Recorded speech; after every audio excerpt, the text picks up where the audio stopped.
दोस्तों नमस्कार, जय हिंद जय भारत। नाम रमेश सिंह, ठगी पीड़ितों की आवाज़ संगठन का राष्ट्रीय अध्यक्ष, संगठन का संस्थापक, आज फिर आप लोगों के बीच में उपस्थित हुआ हूं। दोस्तों, देखा जाए कि विभिन्न चिटफंड कंपनी और क्रेडिट कोऑपरेटिव सोसाइटी को लेकर के उत्तर प्रदेश समेत अन्य राज्य, चाहे वो मध्य प्रदेश हो, चाहे वो झारखंड हो, चाहे छत्तीसगढ़ हो, चाहे बिहार हो, चाहे महाराष्ट्र हो या राजस्थान हो, बहुत सारे राज्यों में पीड़ित जमाकर्ताओं के भुगतान को लेकर के आवेदन किए गए। बहुत सारे लोग तो रजिस्टर्ड डाक द्वारा और बहुत सारे लोग ऑफलाइन जा कर के ऑफिस में आवेदन किया। कलेक्ट्री या तहसील स्तर पे उत्तर प्रदेश में भी विंडो ओपन हुए और आवेदन भी हुए। आवेदन के बाद में जो केंद्रीय कानून वर्ष 2019 है, जिसमें सक्षम अधिकारी मंडलायुक्त और सहायक मंडलायुक्त को बनाया गया, जिसके अनुपालना सुनिश्चित में बहुत सारे पेच फंसे हुए थे। और जब राज्य सरकार ने नियमावली बना के केंद्र सरकार को भेजी, तो केंद्र सरकार ने राज्य सरकार से बात की और बात करने के बाद में मसौदा बना करके राज्य सरकार को भेज दिया। कुछ परिवर्तन होने थे, वो भी परिवर्तन हो गए हैं। केंद्र सरकार के उस लेटर के अनुसार वही जो राज्य का कानून होता है, पीआईडी एक्ट, जिसके अनुपालना सुनिश्चित हुई, और कई ऐसे लेटर अपर जिला मजिस्ट्रेट वित्त राजस्व को महानिदेशक वित्त फाइनेंस ने भेजा था। और जो भी कंपनी को नोटिस भेजना, उनकी प्रॉपर्टी अटैच करना और अटैच करने के बाद सेल आउट करके निवेशकों का भुगतान को लेकर के अपर जिला मजिस्ट्रेट वित्त द्वारा लगातार हीला हवाली किया जा रहा है।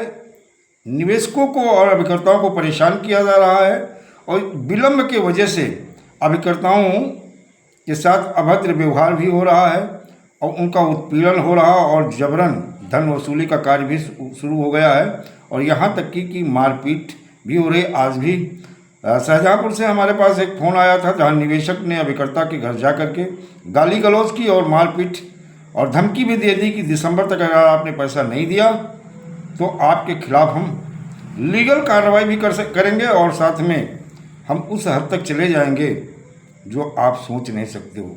बड़ा दुर्भाग्यपूर्ण है कि इतने सारे आदेश और इतने आवेदन और इतने आंदोलन होने के बावजूद भी इन अधिकारियों के कान में जू नहीं रेंग रहा है। एक लेटर महानिदेशक वित्त फाइनेंस के ऑफिस से अपर जिला मजिस्ट्रेट के लिए एक आदेश हुआ था। हो सकता कुछ लोगों के पास हो।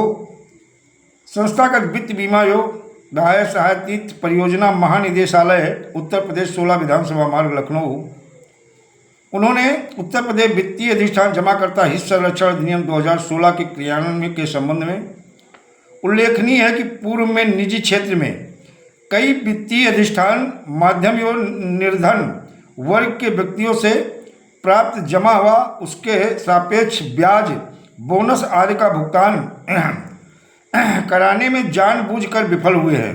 यह महानिदेशक ने अपर जिला मजिस्ट्रेट वित्त राजस्व से कहा, ऐसे जमाकर्ताओं के हितों का संरक्षण प्रदान करने हेतु राज्य सरकार द्वारा उत्तर प्रदेश वित्तीय अधिष्ठान में जमाकर्ता हित संरक्षण अधिनियम 2016 लागू किया गया है। उक्त अधिनियम के अंतर्गत वित्तीय धोखाधड़ी के संबंधित आम जनमानस की शिकायत को प्राप्त करने हेतु एक वेब पोर्टल PIDRG.in विकसित किया गया है।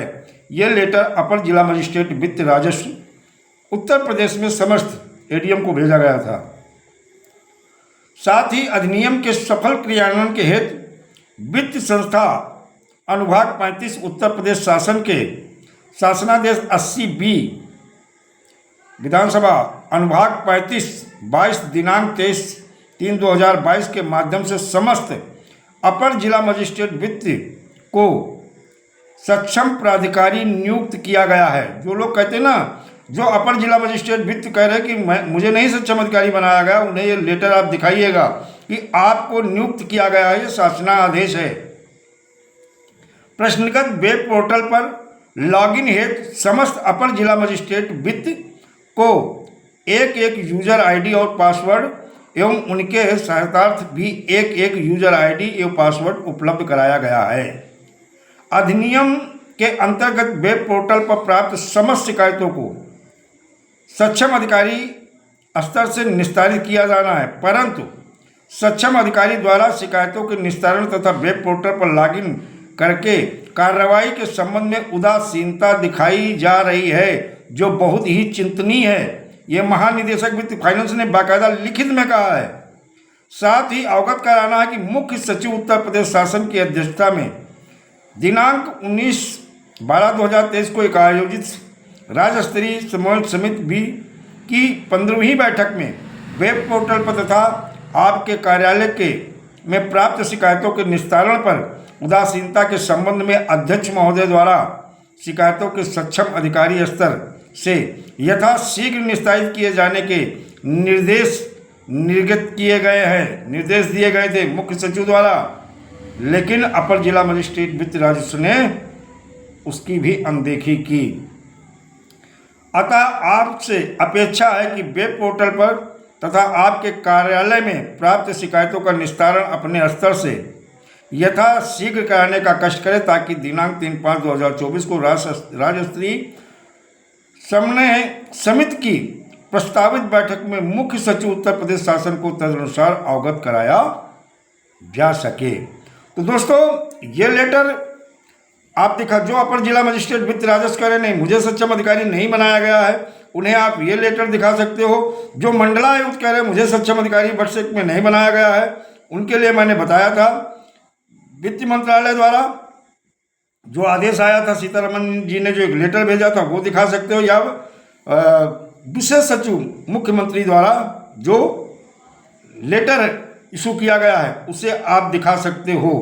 तो दोस्तों, बहुत सारे आदेश, बहुत सारे ऐसे जो कि एक इस चीज़ की चिंता व्यक्त मुख्य सचिव ने भी किया है उत्तर प्रदेश के, इस चीज़ को महानिदेशक ने लिखित में कहा है, लेकिन अपर जिला मजिस्ट्रेट देखा जाए इन कानून की, इस व्यवस्था की, इस सिस्टम की अवहेलना कर रहे हैं, अनदेखी कर रहे हैं, तो कहीं ना कहीं कानून के उल्लंघन करने की वजह से देखा जाए कि इनके खिलाफ विधि सम्मत तरीके से कार्रवाई उत्तर प्रदेश सरकार को करना चाहिए, अन्यथा फिर हमारी मजबूरी होगी, हम इन्हें हाई कोर्ट में तलब भी करेंगे और वहाँ इनको जवाब भी देना होगा।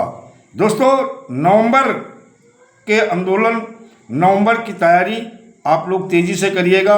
आने वाला समय आपका भुगतान भी सुनिश्चित कराएगा और आपकी जो पीड़ा दर्द है इसे भी समाप्त करेगा। दोस्तों, जय हिंद, जय भारत, वंदे मातरम।